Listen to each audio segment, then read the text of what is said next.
जीवन जो हमारी पृथ्वी का एक अमूल्य गहना है।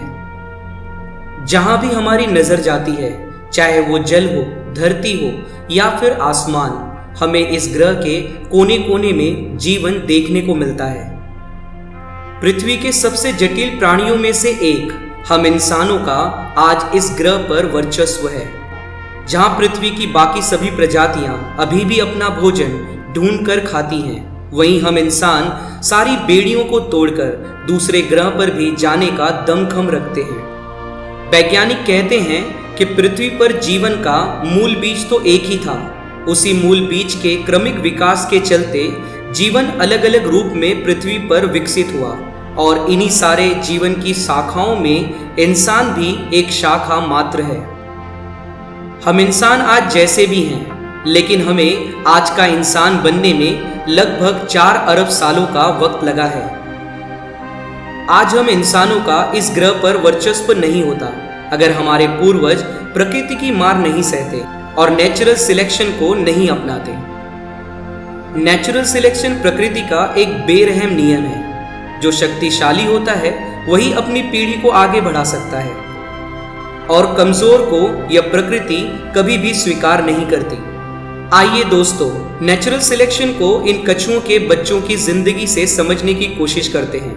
कछुए हमेशा अपने अंडों को समुद्री जीवों से सुरक्षित रखने के लिए समुद्र से दूर एक सुरक्षित स्थान चुनते हैं। समुद्र से कुछ दूर रेत के नीचे अपने अंडों को गाड़ देते हैं ताकि जमीन पर मौजूद कोई जानवर उनके अंडों को खा ना पाए। जब भी अंडे पोषित हो जाते हैं और इनमें से कछुए के नन्हे बच्चे बाहर निकलते हैं तो प्रकृति अपनी बाहें फैलाकर इनका स्वागत करती है। लेकिन अगर इन कछुओं को हमारी इस सुंदर प्रकृति का आनंद उठाना है तो इनको एक कड़ी परीक्षा से होकर गुजरना पड़ता है। जो भी कछुए का बच्चा इस परीक्षा में पास होता है वही इस प्रकृति का आनंद उठा सकता है। जब भी कछुए के बच्चे अंडों से बाहर निकलते हैं तो उनको समुद्र तक जाना होता है।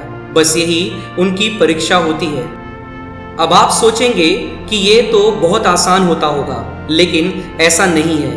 वो अपनी आगे की जिंदगी जी पाएंगे या नहीं, ये इस बात पर निर्भर करता है कि क्या वह दूर समुद्र का पानी देख पा रहे हैं या नहीं, क्या वह वहां तक पहुंच पाएंगे या नहीं। प्रकृति की कठिन परीक्षा शुरू होती है।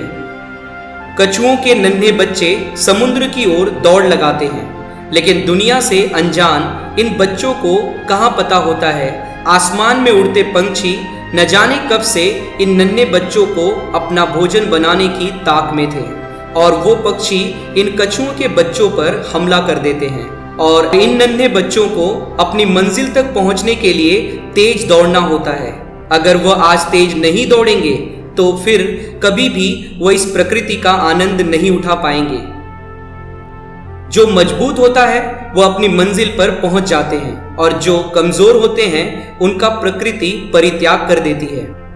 वो कछुए जो समुद्र तक पहुंच जाते हैं वो प्रकृति का आनंद उठा सकते हैं और बड़े होकर अपनी नई पीढ़ी को आगे बढ़ा सकते हैं। प्रकृति के इस चुनाव को ही नेचुरल सिलेक्शन कहा जाता है। दोस्तों, हम इंसान न जाने कितनी ही बार नेचुरल सिलेक्शन से होकर गुजरे हैं और आज भी हम प्रकृति के इसी चुनाव से होकर गुजर रहे हैं। हम पिछले 4 अरब सालों से प्रकृति की मार को सहते हुए आगे बढ़े हैं। हमने न जाने कितनी ही बार महाप्रलय को देखा है, न जाने कितनी ही बार प्रजातियों को विलुप्त होते हुए देखा है, लेकिन जीने की इच्छा को हमने कभी नहीं छोड़ा और इसी जीने की जद्दोजहद के चलते हमारे जीवन का सफर बहुत ही रोमांच से भरा रहा है। मेरे प्यारे दोस्तों, आज हम इस वीडियो में सफर करने वाले हैं अपने ही अतीत में।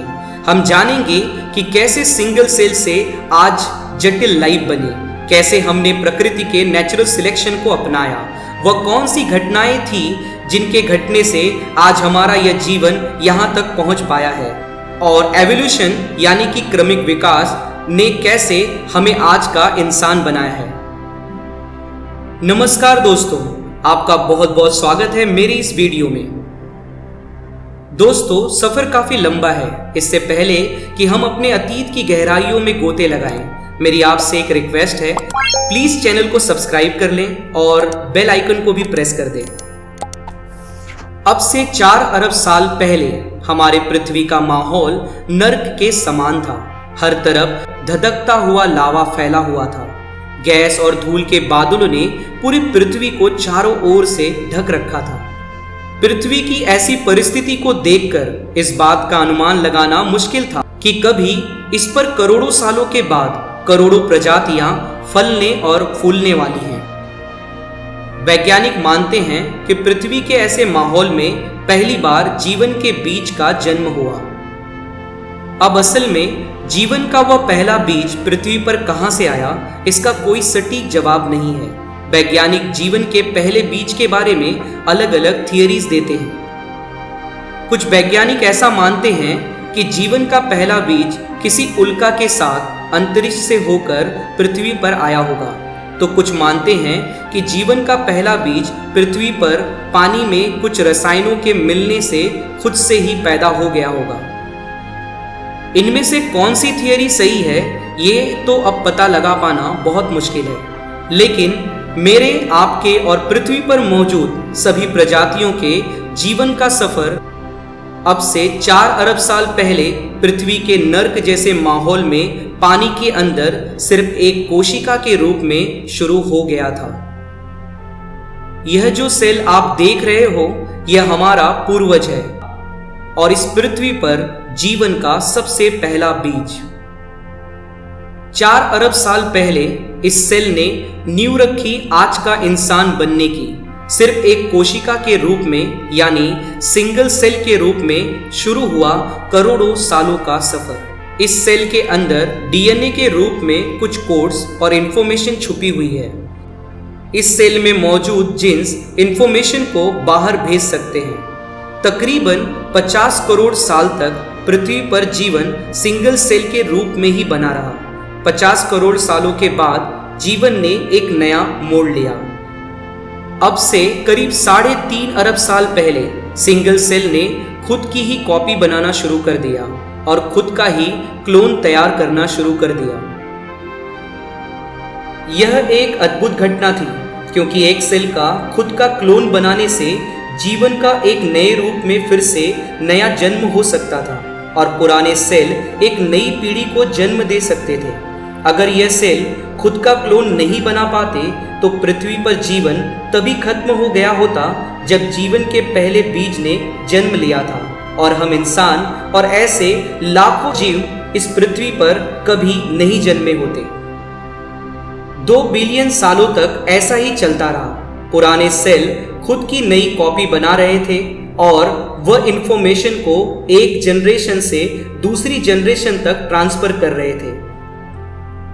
लेकिन करीब 2 बिलियन सालों के बाद एक और अद्भुत घटना घटी। 2 सेल आपस में मर्ज हुए और उन दोनों के जीन्स आपस में कंबाइन हुए। अब यह मर्ज सेल खुद का क्लोन बनाने लगे, जिनके क्लोन में अब एक नहीं बल्कि 2 सेल के जीन्स मौजूद थे। इस घटना के बाद जीवन की नई नई शाखाएं निकलने लगी। इन सेल्स में म्यूटेशन होने लगा और मल्टी सेल्यूलर ऑर्गेनिज्म पनपने लगे। जीवन धीरे धीरे जटिल होता गया। पानी के अंदर नई नई प्रजातियां बनने लगी और इन्हीं प्रजातियों में से एक प्रजाति हमारे पूर्वज थे, जिनसे हम बने हैं। यह महज 3 इंच लंबे वाटर फॉर्म है, जो अभी से 5.5 मिलियन साल पहले पाए जाने वाले हमारे पूर्वज हैं। लेकिन यह अभी पूरी तरह से अंधे हैं, क्योंकि अब तक इन्हें प्रकाश को देखने की कभी जरूरत ही नहीं पड़ी, इसलिए कुदरत ने अभी तक इन्हें आंखें ही नहीं दी हैं। लेकिन अब वह समय आ गया है जब इन्हें अपनी पीढ़ी को आगे बढ़ाने के लिए और खतरों से अपने आप को बचाने के लिए आंखों की जरूरत है। करीब 20 मिलियन सालों का वक्त लगा ऐसे सेल को बनने में जो प्रकाश को देख पाए, और फाइनली इनका अंधेरा समाप्त हुआ। अब यह पहली बार इस रंगीन दुनिया को अपनी आंखों से देखने के योग्य बन गए थे, क्योंकि अब हमारे पूर्वज की आंखें बन चुकी थी अब हमारे पूर्वज इस दुनिया को अपनी आंखों से एक्सप्लोर कर रहे थे, लेकिन अब आंखों के द्वारा देखी गई इंफॉर्मेशन को प्रोसेस करने के लिए एक और चीज की जरूरत थी, और उस जरूरत को पूरा करने के लिए आंखों के पीछे एक छोटा सा दिमाग विकसित हुआ। अब हमारे पूर्वज एवोल्यूशन के चलते एक मछली के आकार के जैसे बन गए। हमारा दिमाग छोटे मोटे सिंपल डिसीजन ले सकता था और इंफॉर्मेशन को प्रोसेस भी कर सकता था। लेकिन जैसा कि मैंने आपको बताया था कि सेल्स में म्यूटेशन की वजह से कई तरह की प्रजातियां बनती गई, जिनमें से कुछ प्रजातियां बहुत ही खतरनाक भी थी, और ऐसी खतरनाक प्रजातियों से अब हमें खतरा था। अगर हमें जीवित बचकर नेचुरल सिलेक्शन का हिस्सा बनना है तो हमें इन खतरनाक जीवों से बचना होगा, और उसमें एवोल्यूशन ने अपना काम किया। समुद्र के पानी में सुरक्षित रहने के लिए हमारी चमड़ी अब कठोर हो चुकी थी, हमारे जबड़े मजबूत, और अब हमारे पास दांत भी आ चुके थे। अब छोटे मोटे शिकार से हम अपनी रक्षा खुद ही कर सकते थे। अभी से 375 मिलियन साल पहले हम एक अर्मोड फिश बन चुके थे।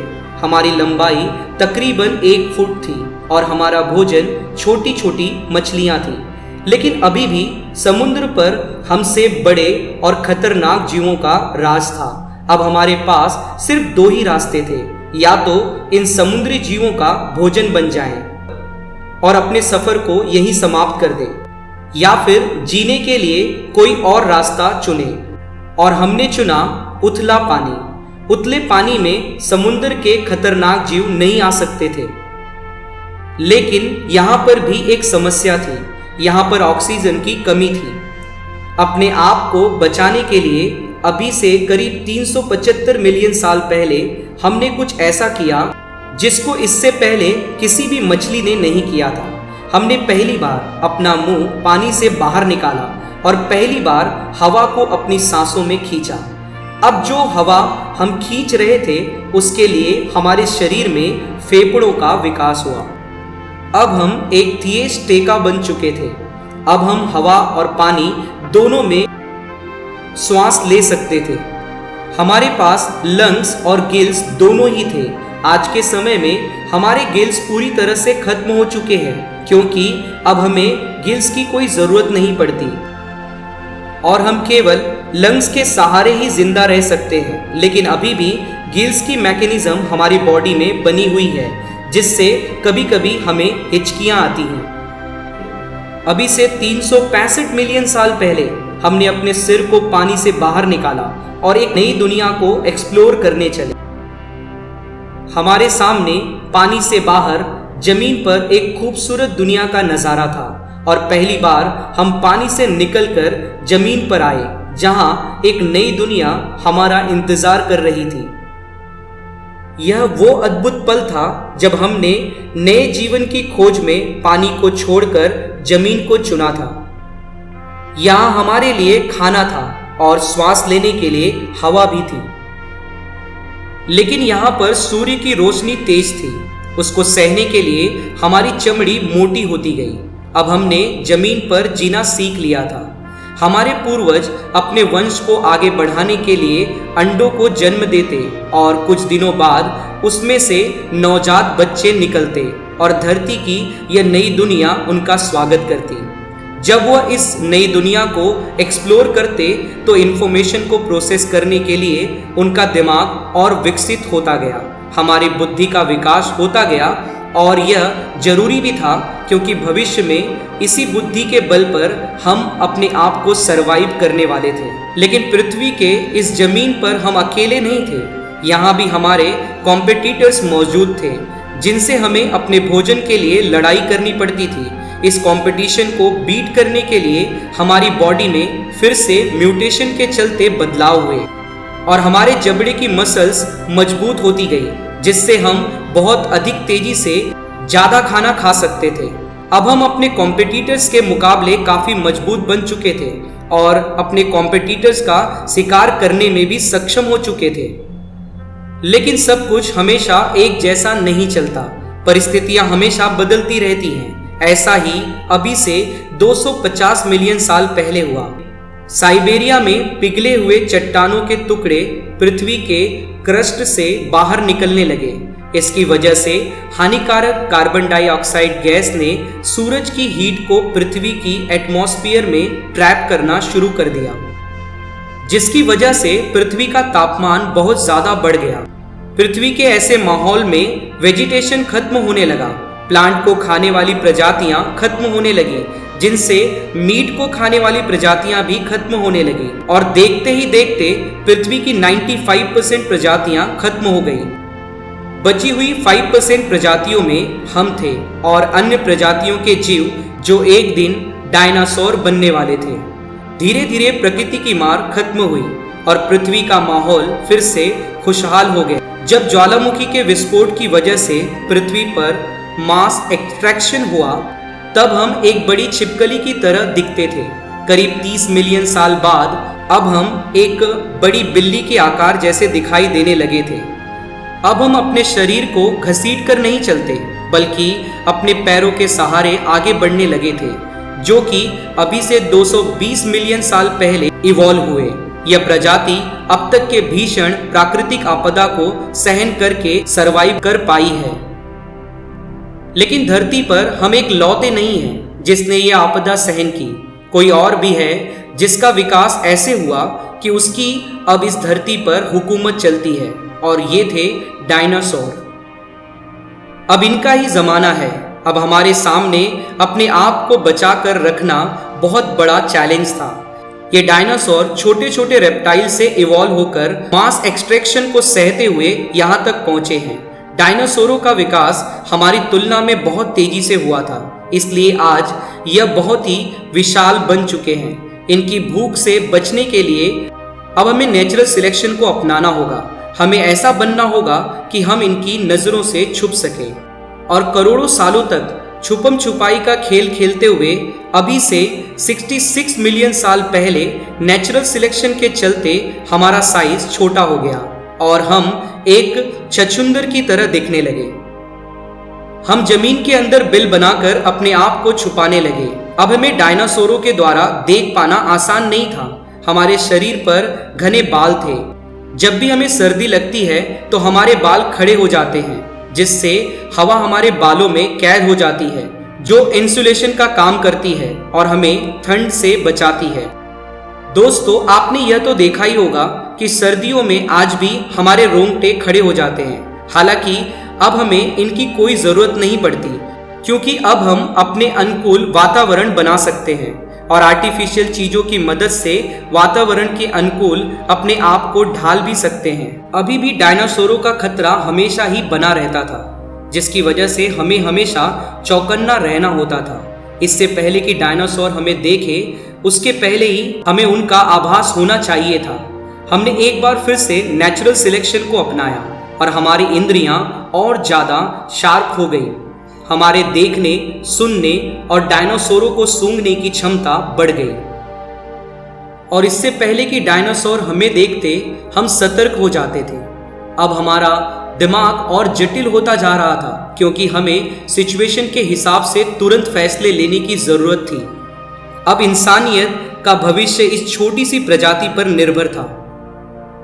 अगर यह अपने छोटे से दिमाग और तेज सेंसेस का इस्तेमाल करने में फेल हुए तो हमारा कोई अस्तित्व नहीं रह जाएगा। लेकिन उन्होंने इस बाधा को भी पार करना सीख लिया। हम इंसानों के लिए अगर कोई अच्छी चीज हुई तो वह थे डायनासोर। उन्हीं की वजह से आज हमारे पास एक तेज दिमाग और पावरफुल सेंस है। इससे पहले हमारे पूर्वज अंडे दिया करते थे, लेकिन सिचुएशन कुछ ऐसी थी कि जहां खुद अपनी जान बचाने के लिए लेने के देने पड़ रहे थे, तो ऐसे माहौल में भला वह अपने अंडों की देखभाल कैसे करते। तो इन्होंने एक बार फिर से नेचुरल सिलेक्शन को अपनाया और कुदरत ने इन्हें एक और शक्ति दी, और वह शक्ति थी जिंदा बच्चों को जन्म देने की। अब बच्चों का विकास शरीर के बाहर नहीं, बल्कि शरीर के अंदर कोख में होने लगा, और उन्हें बच्चों को भोजन देने के लिए हमारी स्वीट ग्लैंड विकसित होकर मेमोरी ग्लैंड्स में बदल गई, जिससे अब हम इस काबिल हो गए कि अपने नन्हे बच्चों को दूध पिलाकर उनकी भूख को शांत कर सकते थे। इस नेचुरल सिलेक्शन की वजह से अब हमारी प्रजाति का इस दुनिया में सरवाइव करना आसान हो गया। यह सिंगल सेल से इंसान बनने के सफर में हमारे लिए बहुत बड़ी उपलब्धि थी। इस छोटे से जीव से लगभग 4000 प्रजातियां विकसित हुई, एक छोटे से चूहे से लेकर बड़ी व्हेल तक और हम इंसानों तक। यहाँ से मैमल्स का जमाना शुरू हुआ, लेकिन अभी भी पृथ्वी पर मैमल्स के लिए डायनासोर का खतरा बना हुआ था। यहाँ पर प्रकृति ने हमारा साथ दिया और अभी से 65 मिलियन साल पहले एक बार फिर से पृथ्वी पर एक विनाश की घटना घटी। एक माउंट एवरेस्ट के साइज की चट्टान अंतरिक्ष से तेज रफ्तार से आई और मैक्सिको के पास खाड़ी में जाकर टकराई। उस एस्ट्रॉइड के टकराने से पृथ्वी पर महाप्रलय आई। धूल के बादलों ने पूरी पृथ्वी को चारों ओर से घेर लिया। इम्पैक्ट की वजह से जगह जगह ज्वालामुखी फटने लगे। उस समय पृथ्वी पर तीव्र भूकंप भी आने लगे। पृथ्वी पर तापमान इतना बढ़ गया कि चारों तरफ आग ही आग थी। वेजिटेशन जलकर ध्वस्त हो गया। डायनासोर जलकर खाक हो गए थे। और ऐसा नहीं था कि अकेले डायनासोर की प्रजातियां जलकर खाक हुई, बल्कि जितनी भी बड़ी बड़ी प्रजातियों के जीव थे वो भी अपना दम तोड़ चुके थे।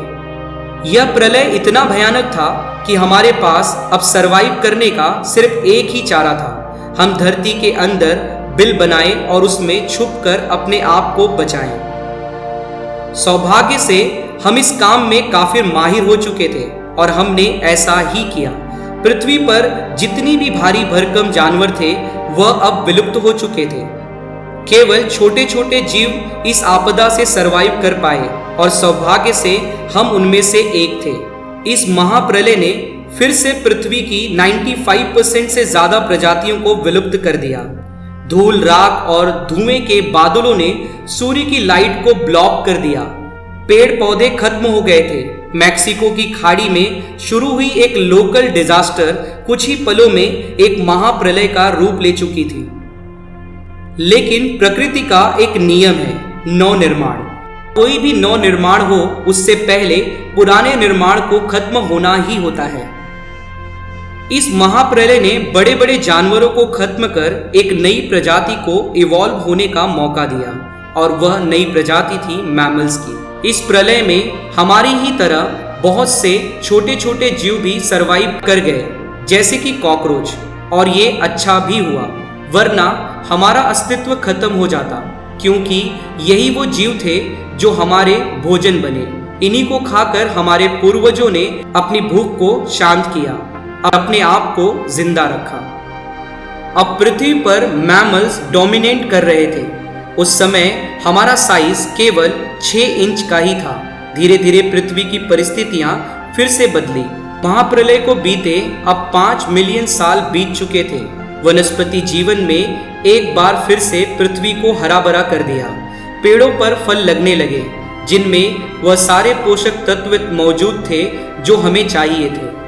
सीधी सी बात है, हम जितना खाना खाएंगे उतना ही लंबा जीवन जिएंगे। लेकिन परेशानी यह थी कि फल पेड़ों पर उगते थे और हम जमीन पर रहते थे। तो मदर नेचर ने एक बार फिर से हमें सिलेक्ट किया और नेचुरल सिलेक्शन की वजह से हमारे साथ कुछ ऐसा हुआ कि अब हम बंदरों की तरह पेड़ों पर चढ़कर उछल कूद कर सकते थे और पेड़ों पर लगे फलों को खा सकते थे। अभी से 56 मिलियन साल पहले हम पेड़ों की नई दुनिया के पूरी तरह से रेसिडेंट हो चुके थे। अब हमें जमीन से कोई लेना देना नहीं रह गया था, क्योंकि एक पेड़ से दूसरे पेड़ पर उछल कूद करके हम अपना भोजन जुटा सकते थे। लेकिन हमारी दुनिया हमेशा ऐसा नहीं रहने वाली थी। आने वाले 10 मिलियन सालों तक पृथ्वी पर टेम्परेचर शिफ्ट होने लगा। जंगल सूखते गए और छोटे होते गए, जिस वजह से खाने की किल्लत बढ़ने लगी। ऐसे में नेचुरल सिलेक्शन ने फिर से अपना काम किया। हमारी पूंछ गायब होती गई, हमारे हाथ लंबे होते गए, जिससे हम अपनी बाहों को स्क्रैच करके फलों को आसानी से तोड़ सकते थे। हम हमेशा पेड़ की डालियों से चिपके रहते थे। पृथ्वी के तापमान में आए बदलाव ने हमारे पूर्वजों को भी हमेशा के लिए बदल दिया। हम पृथ्वी के माहौल के हिसाब से ढलते गए और मदर नेचर हमें बदलती गई। लेकिन यह बदलाव यहीं नहीं रुका। अफ्रीकन और अरेबियन प्लेट खिंचने लगी, जिससे ईस्ट अफ्रीकन रिफ्ट वैली का निर्माण हुआ और इसके किनारों पर 3500 मील लंबी पर्वत मालाएं बनी। कभी इंडियन ओशियन से पैदा हुए बादल पूरे अफ्रीका में पानी बरसाते थे, लेकिन अब उन बादलों को यह पर्वतमालाएं यहीं पर रोक रही थी, जिस वजह से अफ्रीका के उस क्षेत्र में सूखा पड़ने लगा, पेड़ खत्म होने लगे। लेकिन सबसे बड़ी परेशानी यह थी कि हमारे पूर्वज अफ्रीका के उसी भाग में फंसे हुए थे जहां सूखा था। प्रकृति का यह बदलाव बहुत बड़ा था, क्योंकि अब हमें भोजन नहीं मिला तो हमारा सिंगल सेल से इतने कॉम्प्लेक्स जीव बनने तक का सफर यहीं पर खत्म हो सकता था। अब हमें अपने आप को बचाने के लिए कुछ ऐसा करना होगा जैसा आज से पहले हमारे किसी भी पूर्वज ने नहीं किया था। अभी से 4.4 मिलियन साल पहले हम आर्डिपिथिकस रैमिडस थे। हम 4 फीट लंबे थे और हमारा दिमाग संतरे जितना बड़ा था। कभी यहाँ पर घना जंगल था, लेकिन अभी एकाध ही पेड़ नजर आते हैं। हम इन पेड़ों की टहनियों पर खड़े हो सकते हैं और इन पर चल सकते हैं और छोटी छोटी शाखाओं पर लगे फलों को खाने की कोशिश करते हैं। लेकिन हमारी भूख शांत करने के लिए अब यहाँ पर पर्याप्त भोजन नहीं है। जो भी पेड़ मौजूद हैं वह दूर दूर हैं, तो अब हम एक पेड़ से दूसरे पेड़ तक उछल कूद करते हुए नहीं जा सकते। अब हमें उन दूसरे पेड़ों तक जमीन पर उतरकर चलकर ही जाना पड़ेगा। अभी से 4.4 मिलियन साल पहले हमने पहली बार जमीन पर चलना सीखा। अब हम केवल 2 पैरों पर चल सकते थे, जिससे अब हमारे हाथ आजाद हो गए थे। अब हम जमीन पर खड़े होकर पेड़ों से फल तोड़ सकते थे। अब हमारा काम आसान और तेज हो गया था। हम हाथों की मदद से बहुत सारे खाने को जुटा सकते थे। आने वाले 1.2 मिलियन साल तक हमारा क्रमिक विकास होता रहा और हमारा शरीर इस तरह से विकसित हुआ कि हम 2 पैरों पर और तेज चलने लगे और हम पेड़ों को छोड़ खुले मैदानों की ओर रुक कर चुके थे। 2 पैरों पर चलने के कारण हम तेज तो हुए, जिससे हमें खाना, पानी और आश्रय ढूंढने में बड़ी आसानी हुई। लेकिन 2 पैरों पर चलने की वजह से चाइल्ड बर्थ में कठिनाइयां आने लगी, जिससे फुली डेवलप बच्चे को जन्म देना आसान नहीं था। ऐसे में नेचुरल सिलेक्शन ने एक बार फिर से अपना काम किया। हम ऐसे बच्चों को जन्म देने लगे जो समय से पहले ही पैदा हो जाते। माँ की कोख में बच्चों का जो जरूरी विकास होना होता वह हो जाता और बचा हुआ डेवलपमेंट जन्म के बाद होता। आपने देखा होगा कि हम इंसान एक ऐसी प्रजाति हैं जिनके बच्चे जन्म लेने के बाद काफी कमजोर होते हैं, जिनको अपने पैरों पर चलने में महीनों लग जाते हैं और माँ को अपने बच्चों को सालों तक दूध पिलाना पड़ता है, उसकी केयर करनी पड़ती है, तब जाकर उसका शरीर पूरी तरह से डेवलप होता है। लेकिन आपने यह भी देखा होगा कि जानवरों के बच्चों के साथ ऐसा नहीं होता। जानवर जब अपने बच्चों को जन्म देता है तो उसका बच्चा जन्म लेने के कुछ ही मिनटों के बाद उछल कूद करने लगता है, दौड़ने लगता है। लेकिन ऐसा इंसान के बच्चों के साथ नहीं होता है। अभी से 3.2 मिलियन साल पहले हम ऑस्ट्रेलोपिथिकन थे। हम हमेशा अपने 2 पैरों पर ही चलते रहते हैं, लेकिन हमें जंगली जानवरों से बहुत खतरा था और हम जंगली जानवरों से तेज भी नहीं दौड़ सकते थे। लेकिन हम अपनी बुद्धि के दम पर उनसे बच जरूर सकते थे। हम अपनी बुद्धि का इस्तेमाल करते रहे, जंगली जानवरों से अपना बचाव करते रहे और समय के साथ हमारा दिमाग बड़ा होता गया और अभी से 2.3 मिलियन साल पहले हमारा दिमाग पहले की तुलना में 2 गुना हो चुका था। 2.3 मिलियन साल पहले हम होमो हैबिलिस थे, जिन्हें हैंडीमैन भी कहा जाता है, क्योंकि इन्होंने ही सबसे पहले टूल यानी कि पत्थर के औजार की खोज की, जो इनके पूरे भविष्य को बदलने वाला था। ईस्ट अफ्रीका में अब हम एक लौते ऐसे प्राणी थे जो अपनी किस्मत का निर्धारण कर सकते थे, क्योंकि अब हमारे हाथों में पत्थर के हथियार थे जिनका उपयोग हम शिकार करने के लिए कर सकते थे। हमसे पहले आज तक किसी ने भी ऐसी आर्टिफिशियल चीज नहीं बनाई थी। हम सबसे अलग थे, ऐसा हमने अपनी बुद्धि के दम पर किया। यह तो सिर्फ एक शुरुआत थी, अभी तो हमारे द्वारा बहुत कुछ बनाया जाना बाकी था। अपनी भूख शांत करने के लिए हमें दूसरे जानवरों द्वारा किए गए शिकार को उनसे छीनना पड़ता। कभी कभी तो हमें अपने भाई बंधुओं से ही लड़ाई करके खाना छीनना पड़ता, और ऐसा करने में हम सफल भी हो जाते, क्योंकि हमारे पास थे पत्थर के हथियार जो कि अब हमारी ताकत बन चुके थे। कई बार तो ऐसा होता कि जिस खाने को हथियाने के लिए हम लड़ाइयां लड़ते, उसमें मीट खत्म हो जाता, सिर्फ हड्डियों का ढांचा ही रह जाता। अफ्रीका के इस हिस्से में पेड़ खत्म हो चुके थे, तो अब हमारे पास खाना जुटाने का कोई और दूसरा विकल्प नहीं था। तो हमने अपने द्वारा हथियाई गई हड्डियों को तोड़ना शुरू किया, जिनके अंदर बोन मेरो मौजूद थी, जिसमें वह सारे न्यूट्रिशन थे जो हमारी बॉडी को सरवाइव करने के लिए चाहिए थे।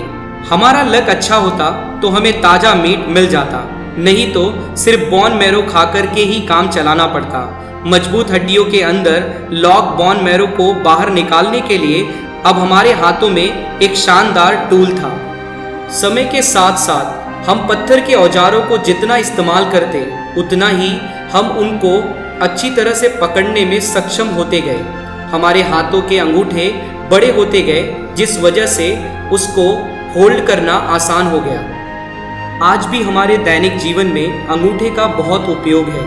बिना अंगूठे के तो मानो हम अधूरे ही हैं। आज आप जिस पर पेन को पकड़कर लिख पाते हो, यह संभव हो पाता है सिर्फ अंगूठे की वजह से। इसके अलावा हम अन्य चीज़ों को अपने हाथों में बड़ी ही आसानी से होल्ड कर सकते हैं, ऐसा हो पाता है सिर्फ अंगूठे की वजह से। क्योंकि अभी से 2 मिलियन साल पहले हमारे पूर्वजों ने पत्थर के जो टूल्स यूज किया, उन्होंने हमारी बॉडी का स्ट्रक्चर बदल दिया। क्रमिक विकास चलता रहा और आज से 1.8 मिलियन साल पहले हम होमो इरेक्टस बने। यहाँ से पहले तक हम स्कैवेंजर्स थे, जो किसी और के द्वारा किए गए शिकार को चुरा लेते, लेकिन अब हम हंटर बन चुके थे। अब हम खुद शिकार करते हैं और भोजन की कमी को दूर करते हैं। अब हमने अपनी प्रजाति के लोगों के साथ मिलकर काम करना शुरू कर दिया है।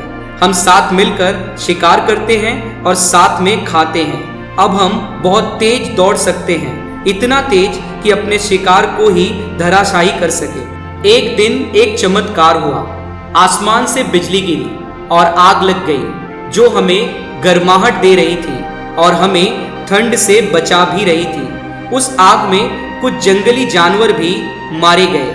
क्योंकि उस समय हमारे लिए भोजन बहुत कीमती था, इसलिए हमने उस मीट को वेस्ट करना सही नहीं समझा। हमने पहली बार आग में भुने हुए मांस को खाया, जो बड़ा ही स्वादिष्ट था और चबाने में भी आसान था। भुना हुआ मांस कच्चे मांस के मुकाबले काफी स्वादिष्ट और लजीज लग रहा था। हमने आग को जलाना सीखा। यह खोज हमारी दुनिया को बदलने वाली थी, क्योंकि नेचर की शक्ति अब हमारे हाथों में थी। आग हमें दूसरे जानवरों से सुरक्षित रखती, हमें ठंड से भी बचाती, और सबसे अहम बात, अब तक हम मीट को कच्चा ही खाते आ रहे थे, जिससे उसे चबाने और पचाने में हमारी बॉडी को बहुत मेहनत करनी पड़ती थी। लेकिन आग की खोज ने हमारा काम आसान कर दिया। अब हम मीट को आग पर भून कर ही खाते हैं। भुनी हुई मीट को चबाने में हमारे जबड़ों की मसल्स को कम जोर लगाना पड़ता और उससे पचाने में भी बॉडी को कम ऊर्जा खर्च करनी पड़ती। अब बची हुई ऊर्जा हमारे दिमाग में खर्च होने लगी, जिससे हमारा दिमाग बड़ा होने लगा और हम स्मार्ट होने लगे। लेकिन अभी भी हम एक दूसरे से ठीक से कम्युनिकेट नहीं कर पा रहे थे, जिस वजह से एक दूसरे को समझ पाना हमारे लिए काफी मुश्किल था। लेकिन नेचुरल सिलेक्शन ने अपना काम किया। हमारे गले की मसल्स में बदलाव हुए, जिससे हम तरह तरह की आवाज निकाल सकते थे। हम एक दूसरे से बोलकर कम्युनिकेट करने लगे। भाषा हमारे लिए बहुत बड़ा टूल साबित हुई। हमारे शरीर में यही एक पहेली बची हुई थी, जिसको भी प्रकृति ने सुलझा दिया। अभी से 2 लाख साल पहले सिंगल सेल से जटिल लाइफ बनकर अरबों सालों की सर्वाइवल की जंग लड़ते हुए हम यहाँ तक आए।